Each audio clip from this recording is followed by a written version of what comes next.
Welcome back friend. इन्वेस्टोलॉजी के इस brand new video में आप सबका स्वागत है। मेरा नाम है निशिकांत और आप देख रहे हैं इन्वेस्टोलॉजी। यहाँ पर होती है इन्वेस्टमेंट की बात मेरे साथ। तो आज की वीडियो बहुत ही इंफॉर्मेटिव होने वाली है, क्योंकि आज की वीडियो में हम जानने वाले हैं क्वांट म्यूचुअल फंड एएमसी के फ्रंट रनिंग केस के बारे में। तो ये वीडियो बहुत ही इंफॉर्मेटिव होने वाली है, तो अंत तक हमारे साथ इस वीडियो में बने रहिए।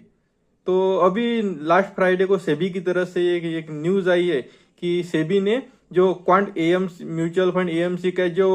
ऑफिसेस है, जो मेन ऑफिसेस है, जो एक मुंबई में है और एक हैदराबाद में है, तो वहाँ के दोनों दोनों हेड ऑफिस पर सेबी के ऑफिसर्स ने वहाँ पे रेड मार दी है। और वहाँ पे कुछ जो क्वांट एएमसी के जो म्यूचुअल फंड डिस्ट्रीब्यूटर है उनसे उनसे मिलकर कुछ पूछताछ की और वहाँ से क्वांट म्यूचुअल फंड एएमसी के ऊपर फ्रंट रनिंग केस का मामला सामने आया है। तो अगर आपको पता होगा तो 2 से 3 साल पहले कुछ ऐसा ही same issue Axis mutual fund AMC के साथ भी हमें देखने को मिला था। तब भी जो एक्सिस म्यूचुअल फंड ईएमसी उसने अपने जो फंड मैनेजर उनको बाहर निकल गया था। ठीक वैसा ही कुछ अभी आपको क्वांट म्यूचुअल फंड ईएमसी के साथ यहाँ पे देखने को मिल रहा है। फ्रंट रनिंग केस के बारे में बात करें तो जो म्यूचुअल फंड एएमसी में जो फंड मैनेजर होते हैं या जो डीलर होते हैं, फंड मैनेजर मतलब जो हमारे इन्वेस्ट किए हुए पैसों को मैनेज करते हैं, और डीलर मतलब वे लोग जो जो जो म्यूचुअल फंड एएमसी किसी भी अगर पर्टिकुलर स्टॉक को बाय या सेल करते हैं, उनके ट्रांजैक्शन को जो रेगुलेट करते हैं उनको बोलते हैं डीलर। तो ये जो दो मेन लोग होते हैं एएमसी में, इन लोगों को पर्टिकुलरली ये पता होता है कि म्यूचुअल फंड एएमसी कब किस स्टॉक को परचेस करने वाली है और कब किस स्टॉक को सेल करने वाली है। तो म्यूचुअल फंड एएमसी किसी पर्टिकुलर स्टॉक को परचेस या सेल करे, इससे पहले ही ये जो डीलर या फंड मैनेजर होते हैं, ये जो इंफॉर्मेशन होती है ये वो बाहर किसी थर्ड पार्टी या किसी अपने पहचान वाले दोस्त या रिलेटिव को पास ऑन कर देते हैं। तो इससे होता ये है कि ये जो फ्रंट रनिंग केस में जो इन्वॉल्व लोग होते हैं, तो ये उस पर्टिकुलर स्टॉक को म्यूचुअल फंड एएमसी के परचेस करने से पहले ही परचेस कर लेते हैं और किसी म्यूचुअल फंड एएमसी के पर्टिकुलर स्टॉक को सेल करने से पहले उस पर्टिकुलर स्टॉक को सेल कर देते हैं। तो उससे होता है कि जो म्यूचुअल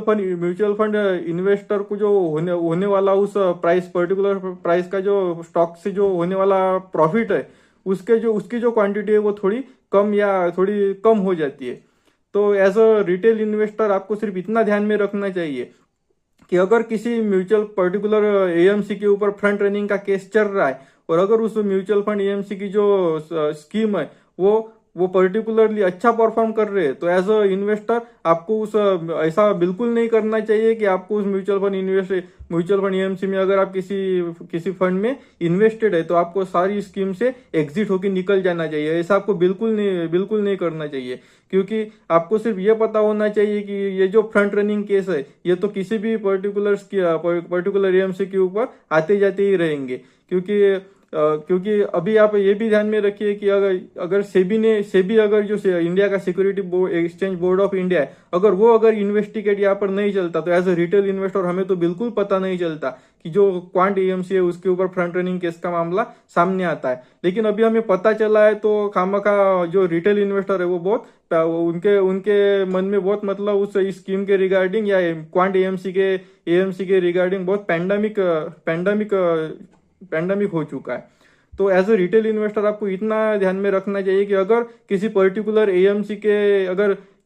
डीलर या कोई मतलब जो एम्प्लॉय होते हैं वो अगर फ्रंट रनिंग केस में अगर पकड़े जाते हैं तो उसमें इतना सारा इशू नहीं होना चाहिए। लेकिन किसी पर्टिकुलर जो म्यूचुअल फंड एएमसी उसका जो टॉप मैनेजमेंट होता है, यानी उस कंपनी के जो इक्विटी हेड होते हैं, फंड मैनेजर होते हैं, तो वो अगर फ्रंट रनिंग केस में पकड़े जाते हैं तो आपको यहाँ पे सोचने की जरूरत बिल्कुल होती है, क्योंकि यहाँ पे ये बहुत बड़ा इशू हो जाएगा।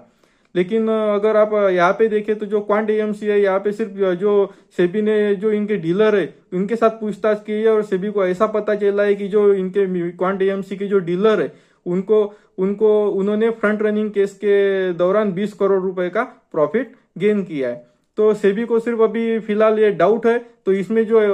क्योंकि सेबी के हाथ ऐसे 2-3 म्यूचुअल फंड ट्रांजैक्शन लगे जिससे सेबी को इस मामले में शक हुआ है। लेकिन यहाँ पे जो ये मामला है अभी तक पूरा क्लियर नहीं हुआ है कि ये जो फ्रंट रनिंग केस है इसमें ये पर्टिकुलर जो क्वांट एएमसी की जो फंड मैनेजर या टॉप मैनेजमेंट है ये उसमें शामिल है। तो एज अ इन्वेस्टर आपको ये बात ध्यान में रखना चाहिए कि फिलहाल आप अगर किसी पर्टिकुलर क्वांट एएमसी की किसी स्कीम में अगर इन्वेस्टेड है, तो आपको जब तक ये पूरा मामला क्लियर नहीं हो जाता और सेबी अपना डिसीजन नहीं देती थी, तब तक आपको जो ये क्वांट म्यूचुअल फंड एएमसी की जो स्कीम है उसमें स्टे इन्वेस्टेड रहना चाहिए।